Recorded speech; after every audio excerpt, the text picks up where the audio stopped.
Les amis, ici Jérémy de la Crypto Brève, on se retrouve pour une nouvelle vidéo, on va aller voir quelques news autour de la crypto-monnaie du jour. Reste bien assis, on commence tout de suite et c'est parti, c'est parti. Bon alors, avant d'aller voir le Bitcoin, j'ai envie de faire un petit point sur l'or, parce que, comme tu le sais, ben voilà, on a fait un nouvel ATH, l'or il a explosé depuis maintenant le mois de mars 2024, et tu le sais, l'or c'est une valeur refuge, et quand il y a de l'incertitude, de la panique sur les marchés, dans le monde, la géopolitique, etc., les gens se réfugient dans l'or parce que c'est une valeur refuge depuis la nuit des temps. Même dans la Bible, on en parle depuis l'époque de Jésus-Christ, c'est pour te dire. Bref, et la petite comparaison que je voulais te faire, si je me mets en weekly, c'est vis-à-vis de ce qu'on est en train de vivre avec les espèces de tas séances qu'on retrouve un petit peu de partout, sur plein de tokens qu'on surveille ensemble, mais aussi sur la charte Other. Tu sais, c'est la charte qui te montre la capitalisation de la crypto-monnaie des altcoins, excluant l'Ethereum, le Bitcoin, les stablecoins, etc., le top 10. Bref, et tu vois du coup cette figure de tasse et anse, quand elle explose, à un moment donné, ça peut durer plusieurs semaines, plusieurs mois, ça explose vers le nord. Et comme tu peux le voir, ben l'or, ça se confirme bien, ça se confirme bien. Alors jusqu'où est-ce qu'on va aller, tu vois, bon, si tu la joues vraiment théorique, hein, théoriquement, on devrait avoir cette profondeur et du coup,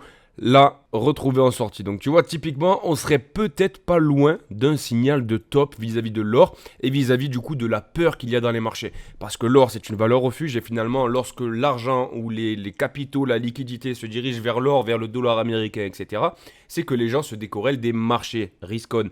Et du coup, lorsque les gens vont se décorréler de l'or ou du dollar américain, ils vont rentrer dans les risk-on. Et comme tu peux le voir, il semblerait qu'on est vraiment pas loin de la fin, finalement, de ce pump vers les valeurs refuge. Alors là, t'as bien compris qu'on parle avec les mains, il n'y a pas de certitude au pourcentage près, mais d'un point de vue chartiste, c'est plutôt intéressant de le noter. Parce que lorsque toutes les liquidités qui sont dans les valeurs refuge, dans l'or et le dollar américain par exemple, vont se décharger, ça va rentrer dans les risk-on. Et là, attention, ça pourrait lancer potentiellement notre fameuse alt season. Concernant le Bitcoin, actuellement, il est toujours en dessous des 100 000 $, donc il n'y a pas de grande évolution depuis hier. Mais ce qu'on peut constater, voilà, c'est qu'on est toujours au-dessus de cette trendline là qu'on tire derrière nous depuis le 16 décembre. Et c'est vraiment très joli à voir, notamment si tu te mets en daily, parce que on a essayé de la casser vers le bas. On a fait une mèche en dessous de cette trendline et on avait clôturé vers le nord, juste au-dessus. Et tu vois, typiquement, là, on est en train de venir retester cette trendline. Donc il va falloir surveiller de près l'évolution du prix de Bitcoin, mais ce qui serait vraiment intéressant, ben, ce serait de repartir, tu vois, venir toucher cette trendline pour regagner de la force et inverser la vapeur. Ensuite, on fait un petit point sur le Salvador. Tu sais, c'est le premier pays du monde à avoir lancé une réserve stratégique de Bitcoin. Actuellement, dans leur coffre, ils possèdent 6068 BTC, soit l'équivalent de 554 millions de dollars. Et tu le sais, leur stratégie, c'était d'acheter un Bitcoin par jour pour toujours, tu vois, pour toute la vie. Après, ils ont passé ce cap à 2 Bitcoins par jour. Et actuellement, ben, ils ont fait un petit move intéressant parce qu'en 24 heures, ils ont acheté 12 BTC à ce prix-là, tu vois, en dessous des 100 000 $. C'était même à 93 000 pour être exact. Et ce qui est plutôt intéressant, c'est qu'ils ont acheté 12 nouveaux bitcoins en 24 heures, tu vois, avec le repli de marché. Donc finalement, tu vois, ils ont profité de la baisse et ils sont toujours confiants sur le fait que le prix de bitcoin actuellement n'est pas excessif, n'est pas surévalué. Donc c'est plutôt satisfaisant de voir des moves comme cela. En parallèle de quoi, tu sais, il y avait le FMI, donc le Fonds monétaire international, qui leur avait mis quelques petits bâtons dans les roues avec un accord de financement de 1,4 milliard de dollars qui avait été confié au Salvador en contrepartie de faire un allègement de la politique vis-à-vis du Bitcoin, de toutes les initiatives qu'a fait le président Bukele. Grosso modo, le FMI a dit ok, on veut bien te prêter de l'argent, mais calmos, mollo sur les Bitcoins. Voilà, il faut que tu arrêtes avec l'acceptation du Bitcoin par le secteur privé, il faut plus que ce soit une obligation, parce qu'un an en arrière, tu allais à la boulangerie au Salvador, et en gros, tu demandais une baguette de pain, et tu pouvais payer en Bitcoin. Et la boulangère n'avait pas le droit de te refuser. Bon, alors il semblerait que ça a changé. Ensuite, on continue avec une nouvelle concernant le projet crypto du fils de Donald Trump qui s'intitule World Liberty Financial, et visiblement ils ont fait des petits moves qui ont suscité l'intérêt et des accusations sur la toile et notamment sur Twitter. Parce que voilà, récemment il y a des accusations qui ont émergé affirmant que l'équipe de World Liberty Financial aurait proposé à différentes blockchains d'acheter pour au moins 10 millions de dollars de leur token natif WLFI en échange d'un achat équivalent de leurs tokens des blockchains qui sont concernés du coup. Notamment après le fait que World Liberty Financial ait acquis pour plus de 2 millions de dollars du token Move. Et bien sûr, tu sais, il y a tout le monde qui suit le portefeuille de World Liberty Financial sur ARKM. Tu peux aller le surveiller. Tu peux surveiller celui de BlackRock. Tu peux surveiller celui de n'importe qui finalement sur ARKM parce qu'on est sur la blockchain et que c'est transparent. Et bref, et du coup, ils ont acheté pour l'équivalent de 2 millions de dollars du token Move. Et tu l'as compris, il y a tout le monde qui s'est rué sur le token Move. forcément ça a fait monter le prix et il y en a plein qui parlent d'un délit d'initié, il y en a plein qui parlent du fait que ben voilà, tout le monde sait maintenant qu'ils ont une grande visibilité et une grande influence, donc il faut qu'ils prennent conscience de toutes ces choses-là. Ce qu'ils ont fait récemment, c'est qu'ils ont essayé de dissiper leurs doutes, voilà, en changeant des STETH en ETH. Ils ont aussi transféré des millions de dollars de divers tokens et en parallèle de quoi, ben voilà, le projet quand même il continue d'évoluer avec des nouvelles initiatives et une adoption croissante dans tous les cas, parce que tu le sais, après qu'on a eu le même coin de Trump et de sa femme, direct après, ils ont réenclenché les ventes des tokens WLFI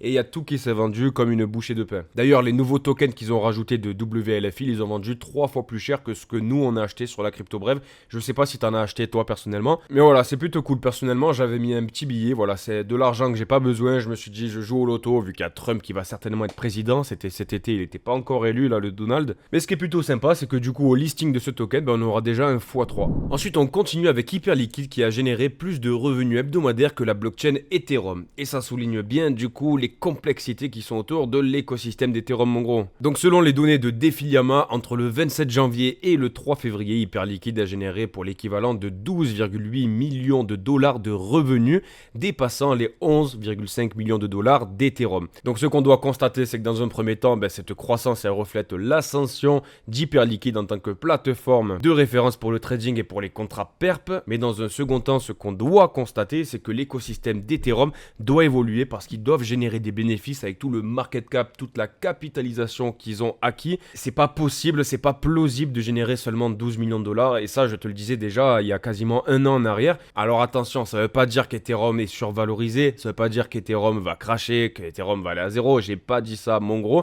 mais tu le sais, il y a énormément de développeurs, de builders, d'économistes, de financiers qui bossent autour de l'écosystème d'Ethereum, et forcément à un moment donné, il va falloir qu'ils trouvent une mise à jour, un moyen pour attirer de l'argent sur l'écosystème d'Ethereum. Avec les Layer 2, c'est sûr que ça apporte pas beaucoup de frais sur les transactions et à un moment donné, voilà, il va falloir qu'ils trouvent une solution les amis. Ensuite, si on fait un petit point autour de la Google Trend de crypto, autrement dit l'intérêt autour de la recherche de la crypto-monnaie et in fine l'intérêt ou le désintérêt autour de la crypto-monnaie en général.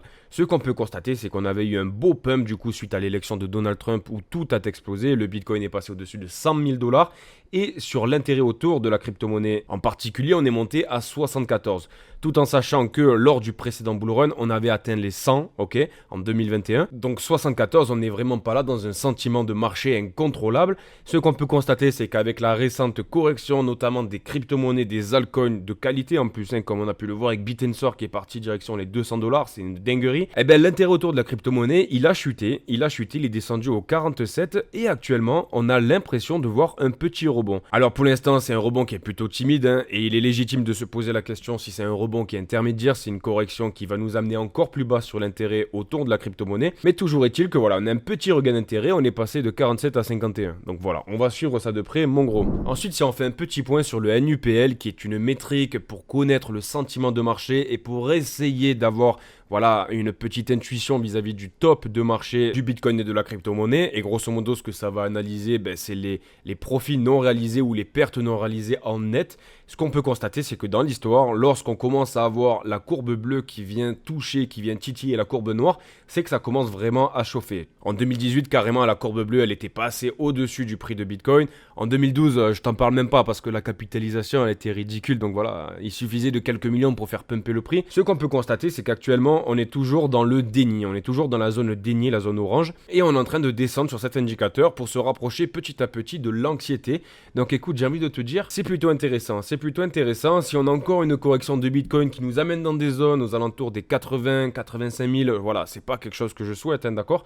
Mais si ça arrive, on pourrait potentiellement retourner dans cette zone jaune clair et ça serait encore des zones hyper intéressantes pour rentrer dans le marché. Personnellement, je pense pas que ça va arriver, mais voilà, il faut être prêt à tout sur le marché et notamment le marché de la crypto-monnaie qui est extrêmement volatile, tu le sais. Ensuite, pour te repartager un tweet qui a été posté par CryptoFufi, rendons à César ce qui appartient à César, c'est le Bitcoin Retails and Large Investor Holding. Je te l'ai déjà présenté cette métrique, mais voilà, il a partagé sur Twitter. La capture d'écran elle est plutôt propre, donc je te la repartage. Grosso modo, ce qu'on peut constater avec la courbe bleue ou la courbe violette, voilà, tu vois la couleur que tu vois, on a une claire capitulation des petits investisseurs, des retails, qui vendent leur bitcoin au profit des grosses baleines. Finalement, les grosses baleines, tu peux le voir avec la courbe rouge, elles accumulent de plus en plus, là où finalement on a vraiment un désintérêt, on a vraiment de la vente de la part des petits investisseurs qui se sont fait casser la gueule, qui ont dû rentrer aux alentours de là où le bitcoin était à 100 000 $. Donc forcément, eux, c'est un peu les dénons de la farce, c'est malheureux, mais c'est comme ça, la finance, la crypto-monnaie. Toujours est-il que selon moi, le cycle n'est pas terminé, donc tant que tu n'as pas vendu, tu n'es pas perdant, même si tu as des profits qui sont non réalisés, si tu es sur des bonnes cryptos sur lesquelles il y a de bons fondamentaux et des convictions, la partie n'est pas finie comme on dit. Ensuite, une charte intéressante que j'ai repostée sur Twitter, d'ailleurs n'hésite pas à aller sur mon Twitter, c'est la crypto brève, tout simplement. Ce qu'on peut constater sur cette charte, c'est qu'on a la courbe des altcoins qui est en blanc et la courbe du bitcoin qui est en orange. Ok, jusque là tu me suis. Grosso modo, si tu superposes les deux, il semblerait qu'on soit dans une zone de patience, de transition avant de faire un prochain pump. Comme tu peux le voir, lorsqu'on avait fait ces petites zones là où la capitalisation du bitcoin et celle des altcoins commençaient à être sur un palier, ce qui en découlait c'était une altcoin season, autrement dit un altcoin rallye. Donc écoute, j'ai envie de te dire, ça serait pas impossible parce que voilà, on a vraiment de belles ressemblances en tout cas avec les charts qu'on a eu en 2021, en 2018 et là, voilà, 2025, il semblerait qu'on soit pas loin. Donc on croise les doigts parce qu'on attend ça avec impatience, bordel. Ensuite, une nouvelle hyper intéressante que j'ai repartagée sur Twitter aussi. Voilà, mon Twitter, je te le répète, c'est Bref Crypto si ça t'intéresse. On a la trésorerie des USA qui va être sur blockchain. Elon Musk, il a fait une proposition qui est complètement massive. Vraiment, il est en train d'ouvrir une porte sur la liberté d'expression et la transparence vis-à-vis des dépenses du gouvernement américain. Et vraiment, s'il arrive à aller au bout de son souhait, ça serait complètement massif. Et on espère qu'en France, on arrivera aux mêmes conclusions. Mais voilà, grosso modo, ce qui compte faire notre bon vieux Elon Musk, c'est d'arrêter toute la corruption, c'est d'arrêter l'argent qui est dépensé à gogo par ceux qui nous gouvernent, les députés qui payent des chaises à 36 000 €, qui ont des voitures, en veux-tu, en voilà, qui payent des cuisiniers à je sais pas combien. Il y a l'argent qui disparaît. L'année dernière, en France, il y a 60 milliards qui ont disparu, on sait pas où ils sont. Ça, vraiment, le peuple, il en a marre. Et du coup, Elon Musk, lui aussi, finalement, et grosso modo, il a proposé d'utiliser la technologie blockchain pour tracer toutes les transactions qui sont réalisées par l'État, que ce soit au niveau de la trésorerie, que ce soit au niveau des dépenses, que ce soit au niveau du budget, au niveau de tout, pour que finalement, on puisse aller contrôler, on puisse aller vérifier ce qu'ils font de notre argent. Parce que finalement, il ne faut pas oublier que les gens au gouvernement, tous ces guignols-là, ils travaillent pour nous. C'est comme si c'était nos clients. Sans nous, ils sont complètement dégueux. Ils travaillent pour nous et ça, ils ont tendance à l'oublier. Donc écoute, ça pourrait être un changement vraiment crucial dans le gouvernement américain et on l'espère qu'il déteindra un petit peu sur l'Europe. Bon, écoute, j'espère que cette vidéo t'a plu. N'hésite pas à mettre un petit like, un commentaire et à t'abonner si tu ne l'es pas déjà. Sache qu'on se retrouve demain à 5 h du matin pour une nouvelle vidéo. Prends soin de toi, de ta famille, de ton portefeuille crypto bien évidemment. Et on se retrouve demain à 5 h du matin. Papa!